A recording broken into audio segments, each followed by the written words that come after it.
In recent years, Canadians have been mass immigrating to the United States and leaving Canada for good. And there's one big reason as to why. Let's get into it.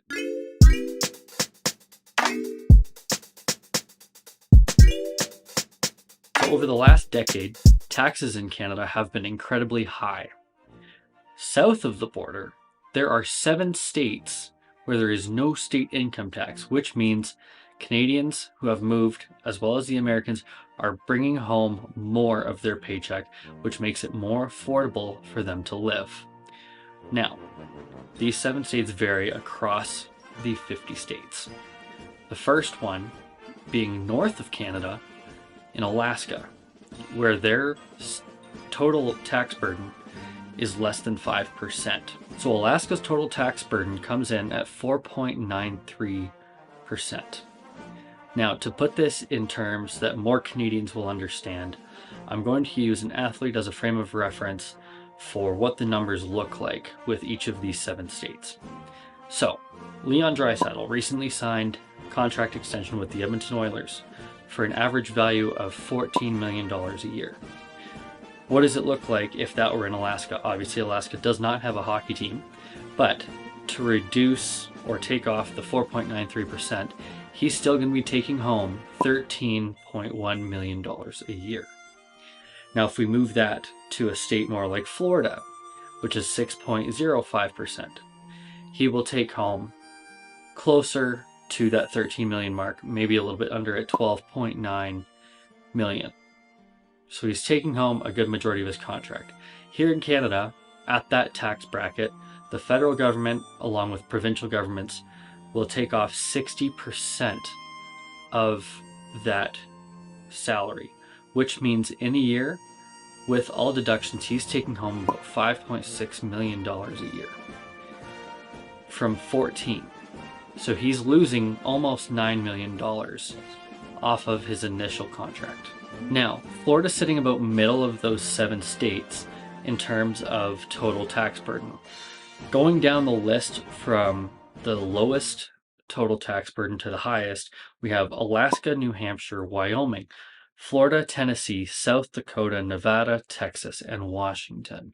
So the total tax burden percentages go as follow. As I previously mentioned, Alaska's at 4.93%, New Hampshire's at 5.63%, Wyoming's at 5.7%, Florida, as previously mentioned, is at 6.05%, Tennessee at 6.07%, South Dakota at 6.44%, Nevada at 7.37%, Texas at 7.56%, and Washington at 8.04%. Now, using that Leon Draisaitl example, if you want to do those calculations, you can see exactly how much of that he would take home, and you can even reduce it to your average salary to see how much of your paycheck you're actually taking home and being able to afford life for your family. Now, take into account the total tax burden from Canada to the United States in those 7 tax-free states. Let's look at the housing market. Here in Edmonton, Alberta, the average cost for a family home is about $507,000, which most people in Alberta, let alone Canada, do not make that as a salary, and it's still technically unaffordable. If we look at a state like Florida, which we had mentioned was a 6% total tax burden, the average price of a family home in Florida as of 2024 is sitting under $400K at just about $393,700. If we go to the lowest total tax burden state in Alaska, the total or average cost of a family home in Alaska is $430,000, which is a little bit higher than Florida, but given the fact that they have the least tax burden on their residents, that $430,000 still becomes more affordable. Now, the final factor to consider, and it's a major one that is driving a lot of people out of Canada, is the currently installed carbon tax. Now, what effect does that carbon tax have? Well, let's look at where it comes into play. It comes in, obviously, on the price of carbon, which has to do with fuel for your vehicle. It has to do with fuel for truckers that are bringing our food across the country from coast to coast. It has to do with farming and the fuel that farmers need for their machines. All of that now contributes to the cost of food at your local grocery store. If you look here in Canada, the price of gas, at least here in Alberta, is $1.50 roughly per liter. And as I've mentioned in one of my TikTok videos, you times that by 4 to get the price of a gallon.